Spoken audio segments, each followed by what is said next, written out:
Muchas gracias a nuestros amigos europeos por recibirnos el día de hoy en esta bella capital de Europa, Bruselas. Traigo un abrazo fraternal de 604 millones de personas y 33 estados que conforman la comunidad de estados latinoamericanos y del Caribe.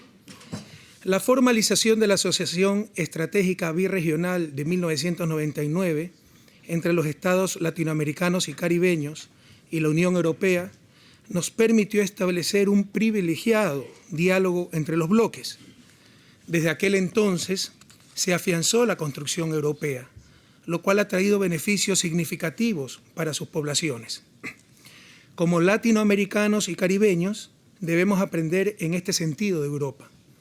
Después de 2 terribles guerras mundiales y enemistades eternas, prevaleció la voluntad política de unión y hoy son una maravillosa comunidad de 28 países, pese a ser historias, lenguas, culturas y sistemas políticos diferentes.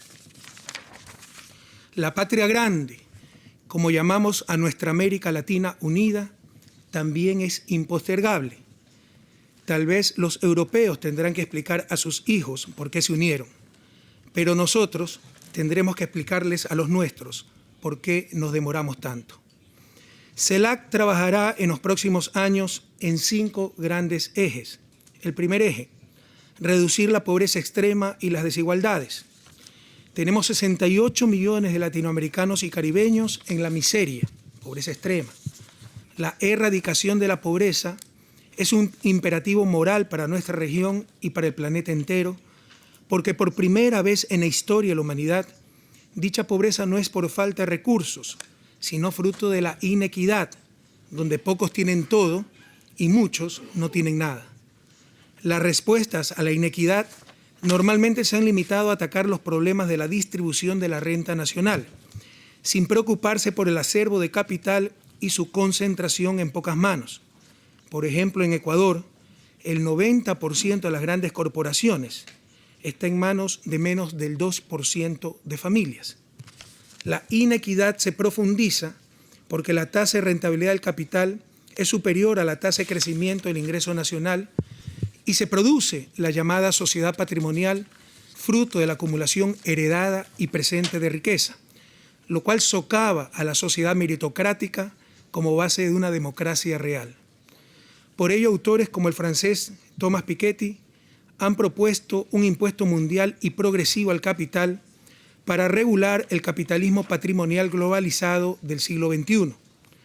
Dadas las condiciones actuales de información y coordinación entre países, este impuesto es imposible.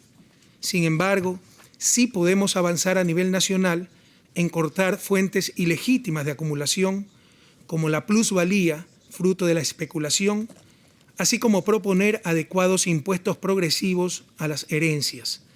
El segundo eje en que trabaja CELAC es educación, ciencia, tecnología e innovación.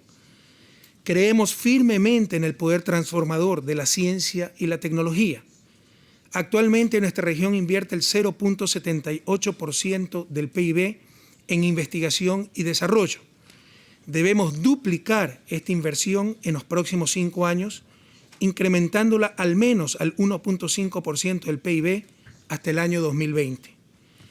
En la etapa de desarrollo en que están los países de América Latina y el Caribe, el tipo de cooperación que requerimos ya no es la escuelita o el camino vecinal, sino la formación de talento humano y transferencia científica y tecnológica.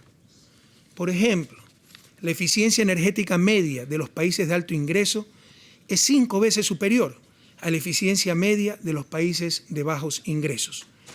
Debemos pensar en un tratado mundial que permita el acceso al conocimiento crítico por parte de los países en desarrollo. Este conocimiento no se confisca a los inventores, pues debe ser reconocido y compensado por parte de los estados y por parte de una verdadera cooperación para el desarrollo. El tercer eje es medio ambiente y cambio climático. Antes, los países subdesarrollados producíamos materias primas y los países desarrollados producían bienes industriales de alto valor agregado. Esta clásica división del trabajo probablemente ha sido superada, pero ahora los países desarrollados generan conocimiento que privatizan y nuestros países generan bienes ambientales de libre acceso y consumo gratuito. Los grandes contaminadores no firman Kioto, pero en nuestros países hay cárcel si no se paga regalías por un producto patentado. Se cree algunas veces que la generación de bienes ambientales no tiene costo. Hoy, por ejemplo, muchas organizaciones sociales de la propia Unión Europea exigen que no se explote el petróleo de la Amazonía, pero eso implica un costo inmenso por los ingresos no recibidos y por cada día que transcurre teniendo un niño sin escuela, una comunidad sin agua potable o gente muriendo por enfermedades perfectamente evitables. Como manifiesta Álvaro García Linera, vicepresidente boliviano, cito, varias ONGs, organizaciones no gubernamentales, no son realmente dichas organizaciones no gubernamentales, sino organizaciones de otros gobiernos en nuestro territorio y el vehículo de la introducción de un tipo de ambientalismo colonial que relega a los pueblos indígenas al papel de cuidadores del bosque amazónico. Cierro cita. Los estados insulares caribeños están particularmente expuestos a los efectos negativos resultantes del calentamiento global. Necesitan, en prioridad, recursos para fortalecer su capacidad de adaptación ante los eventos climáticos extremos. Finalmente, es indispensable declarar a las tecnologías que mitiguen el cambio climático como bienes públicos globales, garantizando su libre acceso. El cuarto eje, financiamiento para el desarrollo, infraestructura y conectividad. La CEPAL, Comisión Económica para América Latina de las Naciones Unidas, estima que la región requiere invertir en infraestructura el 6.2% del PIB regional. Esto significa cerca de 320.000 millones de dólares anuales hasta el 2020. Sin embargo, en el último decenio solo se ha invertido el 2.7% de ese PIB regional, es decir, menos de la mitad. América Latina y el Caribe necesitan la inversión extranjera, pero dentro de una relación entre estados y transnacionales más justa y equilibrada, que posibilite el beneficio mutuo, el respeto de los derechos humanos y de los derechos de la naturaleza. Otra de nuestras principales propuestas es la creación de centros de arbitraje para nuestra región, que eviten ese atentado a nuestras soberanías que constituyen los actuales tratados bilaterales de inversión, donde todo está en función del capital y los árbitros son abogados vinculados a las propias transnacionales. Por último, debemos primero exigirnos nosotros mismos. Resulta inaceptable que mientras América Latina y el Caribe tienen depositados $1 billón de nuestros recursos en el primer mundo, sigamos dependiendo de préstamos externos, inversiones extranjeras, de cooperación sin ningún impacto estructural. Debemos aprender a aprovechar nuestro ahorro y destinarlo a la inversión en nuestra propia región. Para eso la CELAC trabaja en una nueva arquitectura financiera regional. Quinto eje, desarrollar y potenciar nuestro rol como bloque. Existe una coincidencia en torno a los principios que defendemos los países de ambos lados del Atlántico. Creemos en la primacía del derecho internacional, la democracia y la autodeterminación de los pueblos. Defendemos la vigencia de los derechos humanos y al Estado como garante de los mismos. Enfocamos nuestros esfuerzos en la construcción de un desarrollo humano sostenible. Celebramos el triunfo de la dignidad y soberanía del pueblo cubano y el proceso de restablecimiento de las relaciones diplomáticas entre Estados Unidos y Cuba.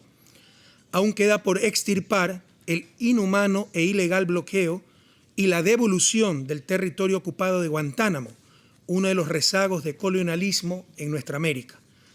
Rechazamos y demandamos la derogatoria de la orden ejecutiva emitida por el presidente de los Estados Unidos, Barack Obama, imponiendo sanciones unilaterales a Venezuela por supuestamente constituir un peligro a la seguridad nacional de Estados Unidos.